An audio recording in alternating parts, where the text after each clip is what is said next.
Sa bidyong ito ay naiiba sa lahat at magugulat ka sa aking ibubulgar dahil meron palang unknown side effects ang pag-inom ng cucumber juice at ano ba talaga ang totoong mangyayari kapag iinom ka nito araw-araw. Kaya mahalagang mapanood nyo ang video hanggang dulo. Kaya sa pag-inom ng cucumber juice araw-araw, lalo na pag wala pang laman yung tiyan natin, naiiwasan natin ang constipation at pagkakaroon ng kidney stone. Alam naman natin halos lahat ng Pilipino ay mahilig talaga sa maaalat. Ito yung tanging paraan na natural na ma-detoxify yung katawan natin sa mga unhealthy foods na nakakain natin araw-araw. At dahil sa high levels of vitamin A, C at B6 which acts antioxidant para maprotektahan yung katawan natin sa mga toxins, ang pipino are also great source of fiber and water. Staying hydrated is essential para ma-maintain ang healthy intestine at kidneys. Isa ang cucumber na nire-recommend ko na inumin para sa taong may high blood.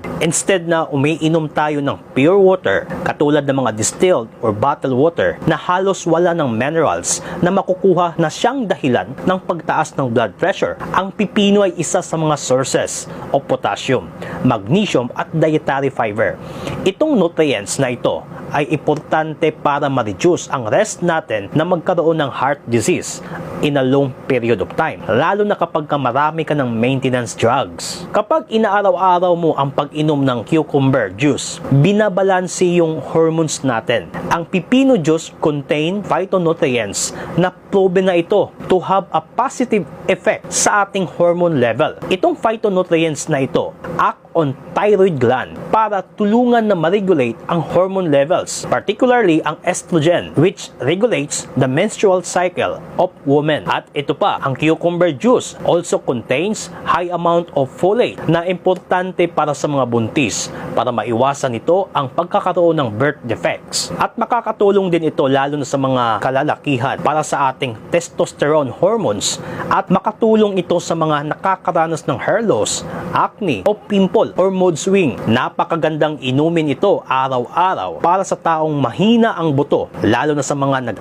nagkakaedad at mga senior citizen, dahil sa vitamin K na essential para lumakas yung buto natin. Moreover, cucumber contain potassium which is essential for hydration. Kasi kapag wala tayong enough na potassium, makakaramdam ka ng panghihina, laging pinagpapawisan due to hydration. At alam nyo ba na ang pipino can also provide an analgesic, nakakapagbigay ng natural pain reliever dahil sa flavonoid at tannins ng phytochemicals nito. Ang pipino ay considered as a natural treatment for inflammatory disorder of the central nervous system, katulad na lang ng multiple sclerosis, dahil ito sa apigenin na compound. Isa ang cucumber juice na nire-recommend ko sa mga gustong magpapayat. Dahil sa pag-iinom mo nito, madali kang nabubusog, kaya naiiwasan natin ang pagkonsumo ng maraming white rice at maliit lang ang calories ng cucumber. See?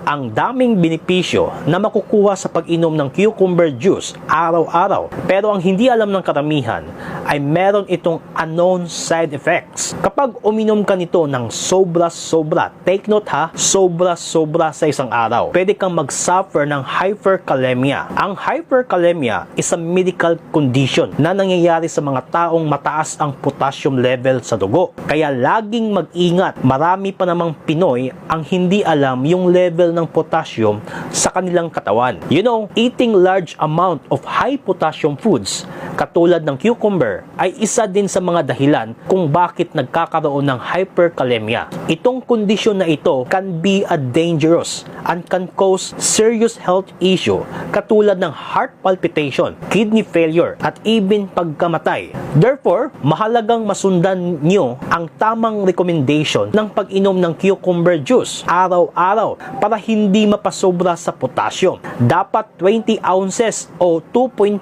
cups of juice. Dapat 2 o hanggang 3 baso lang araw-araw. Dapat hindi na mapasobra pa. Kailan ba dapat uminom nito?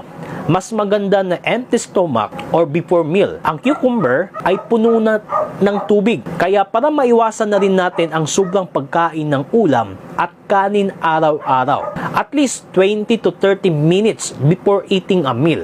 Kaya kung gustong-gusto mong magpapayat, magandang inumin itong tuwing umaga. Kaya kung nagustuhan mo ang content natin, huwag kalimutan na i-share po ito. Maraming salamat po.